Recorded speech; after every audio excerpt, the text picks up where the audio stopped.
Hello बच्चों, आज मैं आपका सामाजिक अध्ययन का पॉलिटिकल साइंस यानी राजनीतिक शास्त्र पढ़ाना चाहती हूँ। पॉलिटिकल साइंस यानी कि राजनीतिक शास्त्र, और इसमें राजनीतिक विषयों में विभिन्न बातें आप लोग कक्षा 9 में पढ़ चुके हैं, जिसमें आपने लोकतंत्र के विषय में जाना था। लोकतंत्र क्या होता है, लोकतंत्र कैसे होता है, लोकतंत्र में कितनी प्रकार की सुविधाएं मिलती हैं, आज़ादियाँ मिलती हैं, कौन कौन सा देश लोकतांत्रिक है। हमने इसमें यह भी देखा था कि सिर्फ जनता के द्वारा चुने गए शासक वाला देश लोकतांत्रिक नहीं हो सकता। इसमें विभिन्न प्रकार की विशेषताएं होनी चाहिए। चुनाव कैसे होते हैं, संविधान का क्या काम है, हमने सब देखा था। उसमें हमने यह भी देखा था कि भारत में लोकतांत्रिक देश होने के कारण भारत के शासन को 3 भागों में बांटा गया, कार्यपालिका, विधायिका और न्यायपालिका, जिसके कारण आज भी हमारा देश सुदृढ़, सब दुनिया के सभी देशों में सबसे ताकतवर देश है। क्योंकि यहाँ जनता के हाथों में सत्ता होने के बावजूद भी विभिन्न प्रकार से सत्ता जनता हर किसी पर अंकुश के साथ शासन चलाया जाता है। पर और हमने यह देखा हमारा देश धर्मनिरपेक्ष है, जिसमें विभिन्न जाति धर्म के लोगों को सम्मान्यता है। लेकिन दुनिया के विभिन्न देशों ऐसे देश हैं जहाँ सत्ता में साझेदारी नहीं की है। तो आज हम आपके लोकतंत्र का पार्ट 2 के पहला चैप्टर सत्ता में साझेदारी यानी पॉलिटिकल साइंस का पहला पार्ट है सत्ता में साझेदारी, इसकी बात करते हैं। इसका मतलब ही है कि शासन में समझौता, मिलजुल कर के रहना। तो क्या कारण है कि मिलजुल कर रहने की जरूरत पड़ेगी? क्या किसी एक शासक का वर्चस्व नहीं? क्या जातीय धर्म अलग अलग हैं? ये सब बातें। तो सबसे पहले आज हम देखें बेल्जियम, जो यूरोप का एक छोटा देश है, जो जर्मनी, पोलैंड और फ्रांस के बीच स्थित है। बेल्जियम यूरोप का एक छोटा देश है और इसकी आबादी लगभग 1 करोड़ है, इससे ज़्यादा नहीं है। इसकी आबादी लगभग 1 करोड़ है और यहाँ जाति बनावट बड़ा जटिल है। यहाँ विभिन्न जाति के लोगों का आवागमन है, रहने का स्थान है, जिसमें फिलिपींस है। फिलिपींस जिनकी संख्या 54% है, 54% है यह, और यह डच भाषा बोलते हैं। बोलिविया है, बोलिविया जाति के लोग हैं जिनकी प्रतिशत 40 है।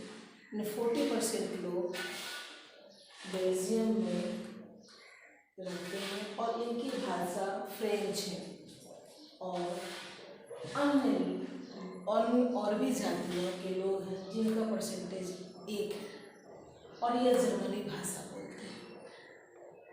इस तरह से हम देखें कि यहाँ 2 मेन जातियाँ हैं, जिनमें 54% और 40% है और 1% अन्य है। यहाँ 3 भाषा का वर्चस्व है, डच, फ्रेंच और जर्मनी। ये पूरे यूरोप का है। यूरोप का एक छोटा देश बेल्जियम का है। बेल्जियम की राजधानी ब्रुसेल्स है। लेकिन यहाँ उल्टा है, यहाँ फ्रेंच बोलने वालों की संख्या कम है और डच बोलने वालों की संख्या ज़्यादा है, जबकि उल्टा है ब्रुसेल्स में। यहाँ फ्रेंच बोलने वालों की संख्या 30% है और 20% है डच भाषी। तो समझिए इतने जाति बनावट जहाँ जटिल हो, वहाँ सत्ता में सुदृढ़ता नहीं हो सकती। तो यहाँ सत्ता को सुदृढ़ बनाने के लिए, लोकतंत्र को मजबूत बनाने के लिए सत्ता में साझेदारी बहुत जरूरी है, ताकि सभी को समान अधिकार मिल सके, सभी स्वतंत्र लोकतंत्र के देश बन सके। इसके बारे में हम आगे पढ़ेंगे। दूसरा एक देश और है जो श्रीलंका है, जो हमारे भारत का पड़ोसी है और हमारे भारत के दक्षिण में स्थित है, हिंद महासागर, अरब सागर में इसकी बंगाल की खाड़ी में यह स्थित है। एशिया का यह एक छोटा देश है और इसकी आबादी 2 करोड़ है। इसकी आबादी लगभग 2 करोड़ है। यहाँ भी जातीय बनावट बड़ा जटिल है। यहाँ भी जातीय बनावट जटिल है। यहाँ 3 धर्म के लोगों का समावेश है। पहला है सिंहली, जो सबसे ज़्यादा है। इस देश में सबसे ज़्यादा सिंहलियों की संख्या है, जो 74% पूरे आबादी का 74% सिंहली है और वो बौद्ध धर्म को मानते हैं और बौद्ध भाषा ही उनकी प्रथम भाषा है। वह बौद्ध बोलते हैं, सिंहली भाषा ही बोलते हैं। उसके बाद से तमिल, जो पूरे आबादी का 18% है और यह भी 2 भाग में बटे हैं। एक श्रीलंका के मूल निवासी हैं और दूसरा बाहर से आए, यानी कि हमारे दक्षिण भारत से तमिलनाडु, कर्नाटक, आंध्र प्रदेश, इन सब क्षेत्रों से अंग्रेजी शासनकाल में बंधुआ मजदूर बनाकर श्रीलंका ले जाए गए थे, जो वहीं के होकर रह गए। इसके कारण वह वहाँ के निवासी हैं, जिसमें हिंदू और मुसलमान हैं, जो तमिल भाषा का प्रयोग करते हैं। उसके बाद से 7% ईसाई हैं, जो अंग्रेजी भाषा का प्रयोग करते हैं। तो यहाँ पर भी हम देख रहे हैं कि जाति बनावट बहुत जटिल है। हमने दोनों में ही देखा, यहाँ पर इनकी संख्या ज़्यादा और यहाँ इनकी संख्या ज़्यादा। तो जब ज़्यादा संख्या वाले लोग होंगे तो दूसरे संख्या वाले लोगों को दबाने की कोशिश करेंगे। जब वह दबाने की कोशिश करेंगे तो सत्ता में साझेदारी नहीं हो पाएगी, तो देश में स्थिति खराब हो जाएगी। इस तरह से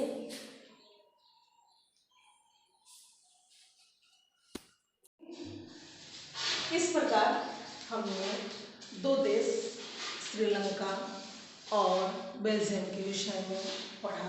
वहाँ सत्ता किस प्रकार की। अभी हम श्रीलंका के विषय में देखें। श्रीलंका 1948 में आज़ाद हुआ और वहाँ 2 दलों में बट गया, बहुसंख्यक और अल्पसंख्यक। बहुसंख्यक जिस देश में किसी समुदाय की संख्या बहुत ज़्यादा होती है उसे बहुसंख्यक कहते हैं, और जिस देश में किसी समुदाय की संख्या कम होती है उसे अल्पसंख्यक कहते हैं। यहाँ सिंहलियों की संख्या कितनी थी? 74% और अल्पसंख्यकों की संख्या 18%। तो बहुसंख्यक में कौन आए? सिंहली। बहुसंख्यक में कौन आए? तो सिंहली बहुसंख्यक कहलाए, या इनकी संख्या देश के सभी आबादी में कितनी है? 74% या 74% है। अल्पसंख्यक में तमिल आए, भारतवर्षीय तमिल और श्रीलंकाई तमिल, जिनकी संख्या 18% है या 18% है। तो यह दो समुदायों में बट गया, बहुसंख्यक और अल्पसंख्यक। बहुसंख्यक बाद जब 1948 में देश आज़ाद हुआ तो आज़ादी के बाद हुए, यानी स्वतंत्रता प्राप्ति के बाद सिंहली प्रभुत्व चाहते थे। वह चाहते थे कि पूरे देश में सिंहलियों का वर्चस्व हो, सिंहले ही देश हो, और उन्होंने ऐसा ही किया। पूरे देश में सिंहले को ही, मतलब पूरा देश को सिंहले ही बना दिया। और उन्होंने 1956 में 1956 में कानून बनाया और उस कानून के तहत उन्होंने सिंहली भाषा को राजभाषा घोषित कर दिया और धर्म में बौद्ध धर्म को देश का प्रमुख धर्म बना दिया। सिंहली को राजभाषा और धर्म में बौद्ध धर्म प्रथम धर्म के नाम से जाना जाने लगा, यानी कि पूरा देश जो था वह बौद्ध धर्मवादियों का हो गया। और उन्होंने ऐसा कानून बनाया जिसमें नौकरी की प्राथमिकता कि जो भी सरकारी नौकरियां वह सिर्फ सिंहली भाषी ही करेंगे, सिंहली लोगों को ही सरकारी नौकरियां मिलेंगी। विश्वविद्यालय में भी प्राथमिकता, विश्वविद्यालय में भी उनको बाहर शिक्षा ग्रहण करने के लिए भी सिंहली भाषी ही जाएंगे, और यहाँ तक कि वे मतदान में भी सिंहली ही मतदान करेंगे। स्वभाव वैश्य मताधिकार दिया गया, लेकिन यहाँ भी सिंहलियों को ही प्राथमिकता दी गई। सिंहली ही मतदान कर सकते हैं, किसी भी सरकारी पद, राजनीतिक पद पर वही आसीन हो सकते हैं, संसद भवन में वही जा सकते हैं, वही कानून बना सकते हैं, अल्पसंख्यकवाद नहीं। और उन्होंने बौद्ध धर्म को प्राथमिकता दी, बौद्ध धर्म का संरक्षण किया और बौद्ध धर्म के प्रचार प्रसार के लिए उन्होंने भरपूर कोशिश की। और वे तमिल के प्रति उनका आक्रोश था और भेदभाव, तमिलों को बिल्कुल देखना पसंद नहीं करते थे, उनके साथ गंभीर समस्या के रूप में भेदभाव में आने लगे, उनके साथ बहुत ही भेदभाव किया। इस तरह से तमिल को वह दबे कुछ नहीं मानते थे। इस तरह से बहुसंख्यकवादों का श्रीलंका पर बोलबाला हो गया। जो अल्पसंख्यक थे वह बर्दाश्त नहीं कर सके कि सिर्फ बहुसंख्यकवाद को ही क्यों प्राथमिकता दी जा रही है, इसलिए इन लोगों ने अपनी अलग राजनीतिक पार्टी बनाई और अलग राजनीतिक पार्टी बनाकर कई राजनीतिक पार्टी दल उभर कर आई और सभी राजनीतिक पार्टियां तमिल को राजभाषा के रूप में मांग करने लगी कि नहीं, सिंहली राजभाषा नहीं होगा, तमिल राजभाषा होगा। तो बताइए, एक देश में दो राजभाषा कैसे? अब तो संघर्ष तो जाहिर सी बात है कि संघर्ष तो होना ही होना है, टकराव तो होना ही होना है। तो इनकी मांग थी कि तमिल को राजभाषा घोषित की जाए, रोजगार में, शिक्षा में बराबरी का अधिकार दिया जाए, उन्हें भी मतदान देने का अधिकार हो, सार्वभौमिक वैश्य मताधिकार हो, सभी पदों पर उनका भी अधिकार हो, संसद भवन में वही जा सके, वो भी जा सके। और जब इस तरह की बातें होने लगी तो बहुसंख्यक और अल्पसंख्यक दोनों के बीच में गंभीर टकराव हो गया। इतना भयंकर का टकराव हो गया कि जगह जगह हिंसात्मक गतिविधियां होने लगी, सरकार के खिलाफ एक युद्ध वाला मुहिम छिड़ गया। इतना ज़्यादा खून खराबा होने लगा कि पूछिए मत। उस समय श्रीलंका ने भारत से भी मदद मांगी थी और भारत ने एक शांति सेना बनाकर श्रीलंका में हो रही हिंसक गतिविधियों को रोकने के लिए भेजा था, जिसका नाम शांति सेना था। तो वहाँ दोनों समुदाय में इतना भयंकर टकराव हुआ कि गृह युद्ध की स्थिति बन गई।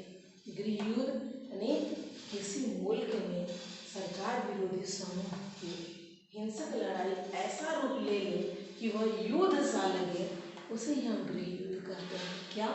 गृह युद्ध का मतलब होता है किसी मुल्क में सरकार विरोधी समूह की हिंसक लड़ाई ऐसा रूप ले ले कि वह युद्ध सा लगने लगे, उसे हम गृह युद्ध कहते हैं। यानी कि देश के अंदर ही सरकार के खिलाफ जो विद्रोह प्रकट की जा रही है, वह विद्रोह अहिंसात्मक न होकर हिंसात्मक हो जाए, हजारों की संख्या में नरसंहार होने लगे, गाजर मूली की तरह लोग काटे जाने लगे, सरकार पर दबाव डाला जाने लगे, उसे हम गृह युद्ध कहते हैं, जो कि आपका अल्पसंख्यकवाद के विरोध के कारण हुआ। भारत और बहुत सारे देशों के सहयोग से 2009 में गृह युद्ध की समाप्ति हुई। श्रीलंका में गृह युद्ध खत्म किया गया और उसके बाद से फिर से नया संविधान बनाने की कोशिश की गई। तो इस तरह से हम यह देखते हैं कि बहुसंख्यकवाद और अल्पसंख्यक में जिस समुदाय की संख्या ज़्यादा हो और जिस समुदाय की संख्या कम हो, यदि इन्हें बराबरी का अधिकार नहीं दिया जाएगा तो श्रीलंका में जो अस्थिरता पैदा हुई, गृह युद्ध की स्थिति बनी है, वह देश के अर्थव्यवस्था, सामाजिक व्यवस्था, राजनीतिक व्यवस्था सभी को डगमगा देगी। तो हम अगले पार्ट्स में, अगले वीडियो में हम यही देखेंगे कि यहाँ श्रीलंका फेल हो गया, लेकिन बेल्जियम ने किस सत्ता में साझेदारी की। यह तो श्रीलंका की सत्ता में साझेदारी थी। अब हम बेल्जियम की साझेदारी देखेंगे कि कैसे बेल्जियम ने सत्ता में साझेदारी करके अपने देश को मजबूत बनाए।